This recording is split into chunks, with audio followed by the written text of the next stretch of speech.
Allez, on va continuer la série sur les nombres complexes. Donc, on va démarrer le deuxième enregistrement. Donc, pour le premier enregistrement, on avait statué sur la définition et l'ensemble oui, c'est ça, sur la définition et l'écriture algébrique, hein. Donc, on avait pas. Donc, là, pour faire un petit rappel, qu'est-ce qu'on avait dit? On avait dit que, par exemple, là, donc là, qu'est-ce qu'on a? Non, non, c'est pas ça. Donc, change de couleur. Donc, on avait dit que par exemple, là, le Z est égal à quoi? Est égal à A plus IB et l'écriture algébrique du nombre complexe. Maintenant, l'ensemble des nombres complexes, c'est quoi? C'est le C. C'est un ensemble dans lequel le I, la lettre I est choisie tel que I au carré est égal à moins 1, les moyens là. Donc, ça veut dire que ce qui était impossible dans le R, les cas résoudre, par exemple, un carré négatif.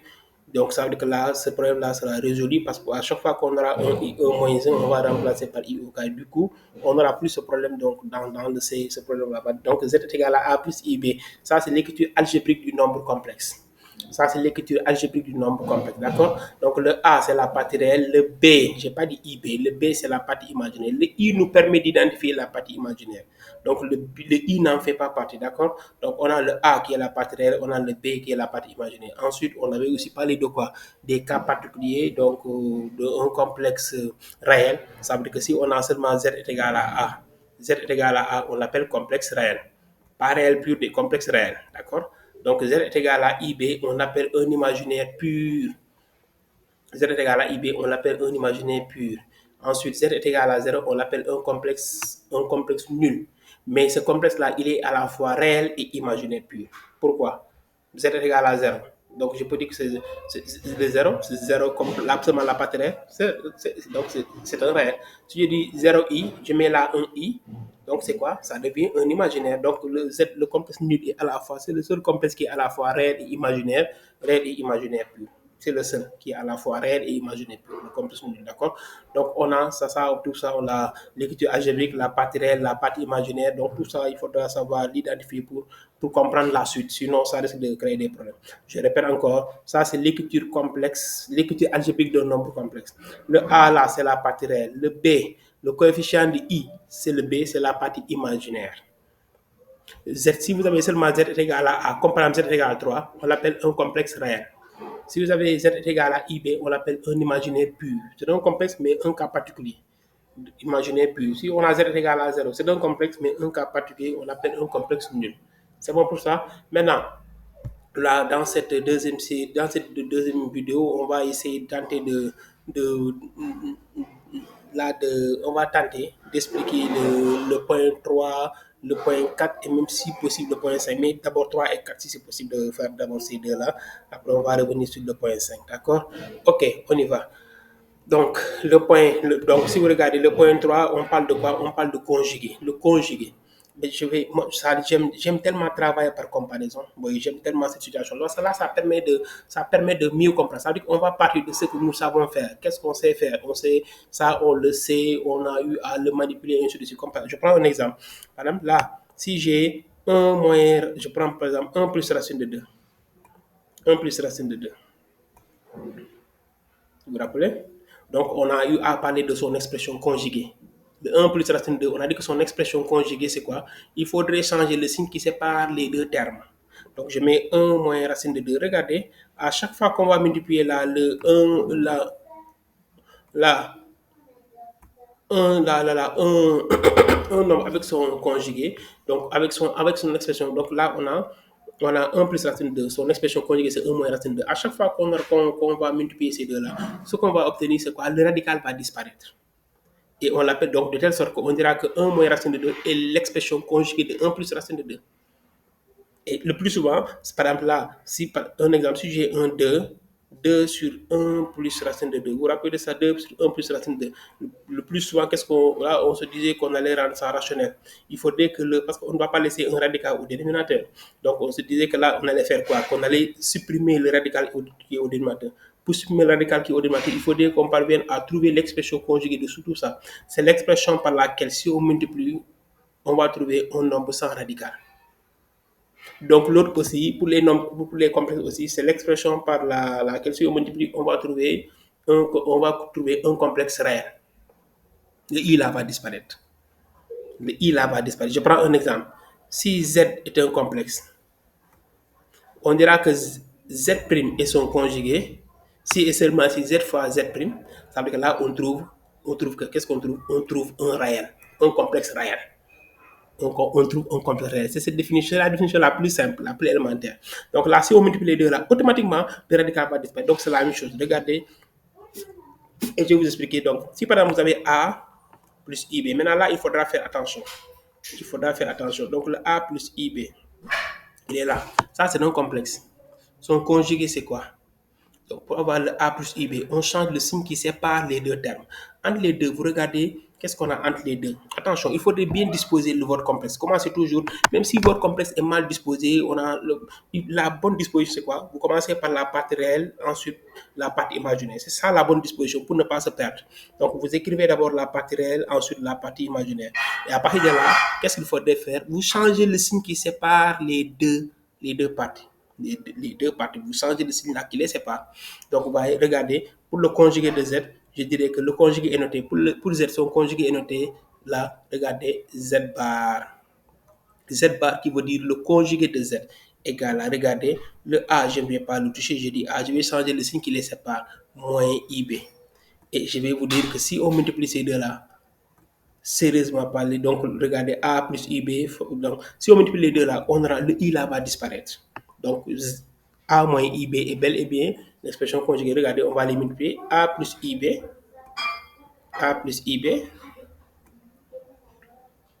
facteur de A moins IB,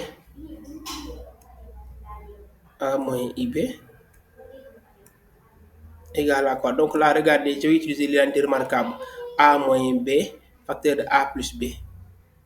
A moins B, facteur de A plus B. A moins B, facteur de A plus B qui est égal à quoi? A carré moins B carré. A carré moins B carré. C'est pour ça, égal à A carré moins B carré. Donc c'est la même chose. Hein? Donc là aussi, je dirais que c'est quoi? C'est A carré moins, attention, moins, la deuxième partie c'est IB. Hein? IB au carré. C'est bon? Donc si on continue, on aura quoi? C'est A carré moins, entre parenthèses, parce que là on aura I carré, c'est moins 1. Et là c'est B carré. C'est bon? Ouais, là, le I n'est plus là. Donc, le moins ici, s'il entre, on aura A carré plus B carré. Vous avez A carré plus B carré. Donc là, on a A carré plus B carré. Donc, A plus B, voilà. Donc, on a multiplié le complexe Z par son conjugué. On trouve A carré plus B carré. On n'a plus le I. Donc, A moins IB est bel et bien le conjugué de A moins IB. Donc, c'est tellement simple. Donc là, c'est comme ça qu'on fait pour trouver le conjugué. Donc, je vais donner quelques exemples. Si on vous donne ce complexe-là, Z est égal à 1 plus 3I, quel est son conjugué? Z est égal à 1 plus 3I. Il faudra bien retenir parce que le conjugué va nous permettre après de pouvoir faire pas mal de choses. Hein? C'est parce que là, on verra plus tard que le I, s'il est au dénominateur, il faudrait le faire disparaître. Et pour le faire disparaître, il faudrait qu'on multiplie tout le quotient par le conjugué. Donc, le Z est là. Pour trouver son conjugué, je vais dire, comme Z est égal à ça, donc ça entraîne que son conjugué noté Z bar est égal à quoi? Je veux dire que là, je vérifie, est-ce qu'on a la bonne disposition? Ce n'est pas une obligation de vous vérifier, donc, mais la bonne disposition, ça vous permettra de mieux voir les choses, de pouvoir, très bien, d'accord, de rendre les choses plus accessibles, plus simples à votre niveau, d'accord. Donc, la partie réelle, ensuite la partie imaginaire. Donc, moi, je sais que je dois changer le signe qui sépare les deux parties, les deux termes, d'accord. Donc, là, je mets le 1, je le remets. Ensuite, plus qui est là, je mets moins 3i. Ça, c'est le conjugué. C'est tellement simple, d'accord? Si vous avez par exemple Z est égal à un exemple, moins 3 plus 2i. Moins 3 plus 2i. Là, je vais venir à ce niveau-là. Regardez, qu'est-ce que je vais faire? Son conjugué, Z bar est égal à quoi? Je vais dire que c'est quoi? Je le répète encore, ne touchez pas aux autres. C'est seulement le signe. Je vérifie d'abord, est-ce qu'on a la bonne disposition? Oui, parce qu'on a la partie réelle, ensuite la partie imaginaire. Donc, mais c'est le signe qui les sépare, qui sépare les deux parties qu'il faudrait changer. Donc le moins 3 va rester moins 3. Le plus va devenir moins. Et là, vous avez quoi? Vous avez 2i. D'accord? C'est bon? Donc, si j'ai z, un exemple, z est égal à quoi? 7 moins 2i. Ou bien 7 moins 5i. Un exemple, 7 moins 5i. Je dirais que par exemple là, le conjugué z bar est égal à quoi? Le conjugué z bar est égal à quoi? Z bar est égal à, je viens là. Donc le conjugué, je répète, je vérifie d'abord, est-ce qu'on a la bonne disposition? Oui, on a la bonne disposition. On a la bonne, donc je vais dire que c'est 7. À la part de moyen, je dis plus 5i. Plus 5i. C'est bon pour ça? Maintenant, si on a encore z est égal à, je mets là 3i, ou bien moins 3i, plus 4. Je vérifie une chose. Je vous ai dit que là, il faudrait d'abord vérifier la bonne disposition. Donc, je vérifie d'abord la bonne disposition. Donc, là, est-ce qu'on a la bonne disposition? Ce n'est pas une obligation, mais ça rend les choses plus simples à votre niveau. Donc, moins 3 plus 4i, je vous dis que je vais commencer par la partie réelle. Hein? La partie réelle, donc je dis, ça c'est la même chose que 4 moins 3i. C'est bon? Donc, on est toujours au niveau des zéros. Ce qui entraîne maintenant que, voyez là, le conjugué sera tellement simple. Donc, je vais dire que là, le z bar sera égal à combien? 4 plus 3i. Là, on a le conjugué. C'est bon pour ça? Donc, je vais continuer encore. Si vous avez, attention, z, madame z est égal à quoi? Seulement 7. Pour un complexe réel, sa partie, son conjugué, c'est le complexe lui-même. Z bar est égal à quoi? Est égal à 7. Parce que on a dit que c'est le signe qui sépare les deux parties qu'il faudrait changer. Ce signe-là. Donc là, c'est comme si vous connaissez là, c'est comme si vous avez plus 0 ou moins 100 importe peu. Donc là, pour Z bar aussi, on dira qu'il est égal à 7. C'est bon? Maintenant, si le Z est égal à, par exemple, à 2i, seulement 2i, on a un complexe, un imaginaire pur. Donc attention, là, ça c'est la même chose que z est égal à quoi? Pour me retrouver, c'est la même chose que z est égal à 0 plus 2i. Vous êtes d'accord? C'est la même chose que ça. Ce qui entraîne que maintenant, là, le conjugué z bar sera égal à combien? Z bar est égal à quoi? Est égal à moins 2i. Parce que 0 moins 2i, je mets seulement moins 2i. Donc, vous voyez là, je change, donc là, je trouve moins 2i. Ça, c'est le conjugué. C'est bon pour ça. Donc là, c'est comme ça qu'on peut trouver le conjugué. Maintenant, donc, ce conjugué, il sera vraiment utile. Par exemple, si j'ai 2 sur 1 moins i, regardez, 2 sur 1 moins i, le i qui est au dénominateur doit disparaître. D'accord? Qu'est-ce que j'ai fait? J'ai multiplié tout le quotient par le conjugué du dénominateur. Je mets 2, facteur de quoi? Le conjugué de 1 moins i, c'est 1 plus i. Donc, si je le fais comme ça, là, regardez, qu'est-ce qu'on aura sur... Attention, j'ai dit que c'est le quotient que j'ai multiplié. Je multiplie le quotient par 1 plus i. Donc, c'est tout le quotient. Hein? Quand on parle de quotient, c'est l'ensemble. Donc là, je recopie d'abord ce qui est là et je multiplie par le même élément. Donc, 1 plus i. C'est bon? Vous voyez là, du coup, à l'arrivée, le i au dénominateur va disparaître. Parce qu'on a multiplié le dénominateur par son conjugué. D'après la définition, on a dit qu'en multipliant un complexe par son conjugué, le i va disparaître. D'accord? Donc là, je dirais que 2 fois 1, c'est 2. 2 fois i, c'est quoi? C'est plus 2i. Parce que le plus souvent, dans ces situations-là, on vous donne cette expression et on vous demande de l'écrire sous la forme algébrique. On vous demande de l'écrire sous la forme algébrique. Ça, ce n'est pas une forme algébrique. Il faudrait faire ce travail-là pour pouvoir trouver la forme algébrique. Parce que la forme algébrique, c'est quoi? Vous séparez la partie réelle de la partie imaginaire. On a la partie réelle plus ou moins plus la partie imaginaire. Ça, c'est comme ça qu'il faudrait faire. Donc, regardez, 1 moins i facteur de 1 plus i, je peux dire que c'est a au carré, 1 au carré. D'accord? Moins, entre parenthèses, le i aussi le i au carré. Ce qui va donner quoi? Donc là, j'ai toujours 2 plus 2i. 2 plus 2i. D'accord?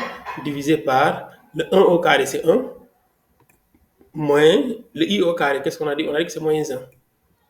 Donc ce qui va donner quoi? Ça veut dire que là, on aura quoi? On aura 2 plus 2i. 2 plus 2i sur 1 moins, c'est plus, donc on aura sur 2. Là aussi, la simplification est possible. Regardez ce que je vais trouver. C'est 1 plus I. Est-ce qu'on n'a pas là l'écriture algébrique? Si, on a l'écriture algébrique. C'est ça, là, on a l'écriture algébrique, ce qui est différent de ce qu'on avait au départ. Donc là, ce complexe-là, on l'a transformé, on l'a rédigé sous la forme algébrique. Donc on a donné ce complexe. Donc au départ, le complexe n'était pas sous la forme algébrique, mais c'est nous qui l'avons transformé et qui l'avons mis sur la forme algébrique. C'est bon? Je vais donner un dernier exemple. Donc si j'ai par exemple plus I, 1 plus I, sur par exemple là, sur par exemple quoi, 3 moins 2i. On me demande de l'écrire sous la forme plus 2i. On me demande de l'écrire sous la forme algébrique. Je répète encore, vous, le numérateur ne vous intéresse pas. Parce que pour pouvoir écrire ça sous la forme algébrique, il faudrait qu'on parvienne, il faudrait qu'on soit possible, il faudrait qu'il soit possible, il faudrait qu'il soit possible de séparer la partie réelle de la partie imaginaire. Donc, ça veut dire le dénominateur, on doit pouvoir. Mais là, vous ne pouvez pas, si vous séparez. Il ne doit pas y avoir un i au dénominateur. C'est comme ça qu'il faudrait comprendre les choses. Donc, le numérateur ne m'intéresse pas. Donc, regardez, je conserve le 1 plus i. Mais vous mettez les parenthèses, hein. D'accord? Si on a un seul élément, on peut ne pas mettre des parenthèses. Là, si je n'ai pas mis de parenthèses, c'est parce que, regardez, si je n'ai pas, parce qu'on a seulement le 2. D'accord? Et là, je le mets entre parenthèses. Je recopie, hein, tout le quotient d'abord. Je mets aussi 3 plus 2i entre parenthèses. Donc 3 plus 2i, je le mets entre parenthèses, il est là. C'est bon? Et qu'est-ce qu'on va faire à partir de là? Je vais chercher le conjugué du dénominateur. Pour le conjugué du dénominateur, on a dit c'est le signe qui sépare les termes qu'il faudrait changer. Je dis 3 moins 2i. D'accord? Je ferme. Là aussi, on a quoi? 3 moins 2i. C'est bon? Donc, et là, si vous continuez, donc ça vous donne quoi? Donc, vous venez là. Ok, donc on aura une fois 3 sur 3. C'est bon? Une fois moins 2i, c'est moins 2i. C'est bon? I fois 3, c'est 3i. D'accord? I fois moins 2i, on aura, c'est moins 2i carré. Moins 2i carré. Attention, le i carré, c'est moins 1. Moins 2i carré, donc ce qui va me donner plus 2. D'accord? Donc, regardez, j'ai dit. Regarde, i fois moins 2i, c'est moins, regardez, je remets là, moins 2i carré. D'accord? Maintenant, comme seulement le i carré donne moins 1, ce moins 1 avec ce moins là, ça donne plus 2. D'accord? Au dénominateur, j'ai toujours cette forme-là, hein, tellement simple. Je dis a carré, 3 au carré, d'accord? Moins, entre parenthèses, 2i au carré. C'est bon? Ce qui va donner quoi? Égal à quoi? Donc, je continue. On est 3 plus 2 est égal à 5. Au numérateur, moins 2i plus 3i est égal à plus i. C'est bon? Donc, on a ça. Au dénominateur, j'ai 9. Maintenant, moins, c'est 9. Moins, entre parenthèses, là, le 2, c'est 4. Le i carré, c'est moins 1. Donc, je trouve là moins 4. D'accord? Ce qui va donner encore quoi? Donc, on a 5. 5 plus i sur combien? 9 plus 4. Sur 9 plus 4. D'accord? Donc, ce qui va me donner quoi? 5 plus i. Ouais. 5 plus i sur quoi? 5 plus i sur 13. Donc, là, on aura quoi? Je peux scinder, on aura 5 treizièmes, voyez là. Si vous arrêtez là-bas, jusqu'à présent, on n'a pas la forme, l'écriture algébrique. Attention. Donc, on a 5 treizièmes plus quoi? 1 treizième de i. 1 treizième de i. D'accord? Donc là, c'est bon. 5 treizièmes plus 1 treizième de i. Vous voyez, là, on vient de l'écrire sous la forme algébrique. Donc, vous voyez là l'utilité de l'écriture du conjugué. Le conjugué vous permet de pouvoir mettre ces complexes sous la forme algébrique, de pouvoir faire pas mal de temps. Ensuite, il y a des propriétés, les propriétés que vous avez vues dans le cours. Maintenant, dans l'exercice de synthèse, je vais revenir sur ces propriétés parce que pour les appliquer, il faudrait que je revienne sur ça et ainsi de suite. Mais je le répète encore, le cours en aucun cas ce cours-là ne remplacera, cette synthèse ne remplacera le cours que vous avez eu à faire dans vos salles de classe ou bien que vous avez eu à voir durant vos cursus, et ainsi de suite. Donc là, c'est tout simplement une synthèse pour vous donner, par exemple, là, tous les éléments essentiels, ça, d'accord, qui vous permettent de... Mais au niveau des exercices de synthèse, les deux exercices de synthèse, je vais revenir sur tu sais, les propriétés concernant le conjugué, les propriétés concernant l'argument, d'accord, les propriétés concernant le module. Donc, je vais revenir sur tout ça, d'accord. Donc, c'est bon pour le conjugué, c'est bon, c'est très bien, d'accord. On va maintenant parler de quoi? On va parler maintenant de quoi? Du module. Donc là, pour cette partie, cette deuxième vidéo, on va parler du conjugué et du module. Donc, je vais encore démarrer, ouvrir un nouveau tableau blanc. Ok, donc là, c'est pour parler du module, d'accord. Donc, on sait c'est quoi un nombre complexe. On sait quelle est l'écriture algébrique. On sait comment retrouver la partie réelle, la partie imaginaire. On sait comment déterminer quelle est la, ben, comment retrouver le conjugué ou bien comment déterminer le conjugué. Maintenant, on va aller chercher le module. On va aller chercher le module. Donc, on va parler du module. D'accord? Donc, le module, je prends un complexe Z, c'est tellement simple. Donc, là aussi, je vais attendez, je prends notre clos. Donc là, je suis là. Hein. Je prends un complexe Z qui est égal à Z est égal à quoi? On a A plus IB. D'accord. Maintenant, avant même de parler du module, en principe, je dois résoudre ce problème. Par exemple, je prends de représentation Z est égal à A plus IB. Attendez, je vais régler ce problème. Z est égal à A plus IB. Vous voyez ce complexe-là? Donc, à tout complexe Z, on peut lui associer un point. D'accord? À tout complexe Z, on peut lui associer un point. C'est-à-dire à ce complexe-là, on peut lui associer un point. Le point, c'est le point M de coordonnées, quelle coordonnées? De coordonnées A et B. D'accord? Maintenant, une fois qu'on aura les coordonnées, ça veut dire qu'on peut aller dans notre repère. Donc là, on a notre repère. Donc là, c'est là où on retrouve les réels et là où on retrouve le plan. Ça, c'est le plan complexe. Hein. On retrouve les réels sont là, les imaginaires sont là. D'accord? Donc, par exemple, je prends un exemple. Le A, le A, on le met quelque part là. Un exemple, le B, il est là. Donc, le point en question, M, il est là. Donc, le point en question, M est là. Donc, à tout complexe Z, on lui associe un point. À tout point M, on lui associe, par exemple, là, un vecteur. Donc, là, on a l'image ponctuelle et l'image vectorielle. L'image ponctuelle, l'image vectorielle. À tout complexe Z, on lui associe un point, donc ce qui nous donne l'image ponctuelle. À tout point M, on lui associe un vecteur, là, ça nous donne l'image vectorielle. Donc, vous voyez là, le point M, il est là. Et qu'est-ce qu'on a? On a, par exemple, là, vous voyez là, c'est voilà le vecteur, donc le vecteur associé à ce complexe, d'accord. Donc là, on est là, tellement simple, élémentaire, hein, les choses sont élémentaires. Donc voilà, on a tout simplement représenté là et là. Maintenant, qu'est-ce qu'on appelle module? Le module, c'est la distance de là à là. C'est ça qu'on appelle le module. D'accord. Donc le module, c'est tout simplement la distance de là à là. Donc là, maintenant, ce qu'on vient de faire, ça, c'est la représentation. Donc un complexe Z, à tout complexe Z, on lui associe un point. Pour le point, vous prenez seulement la partie réelle représente l'abscisse, la partie imaginaire représente l'ordonnée. Vous placez le point, ensuite vous avez quoi? Vous avez le vecteur. Donc à partir de là, la distance de l'origine du centre au point M, ça veut dire que c'est ça qui nous donne le module. Donc le module d'un complexe Z, il est noté comme ça. Donc le module est là. Donc ça veut dire que là, regardez, je vais noter ça là, je dis le module est là. Maintenant, comment calculer? Ce module-là, on va le voir tout de suite. Donc là, vous avez le module. Le module, ce n'est rien d'autre que la distance du centre de l'origine au point de M. D'accord? Donc la distance, donc le module, c'est donc le module de Z, il est là. Module de Z représente tout simplement la distance OM. C'est la distance OM.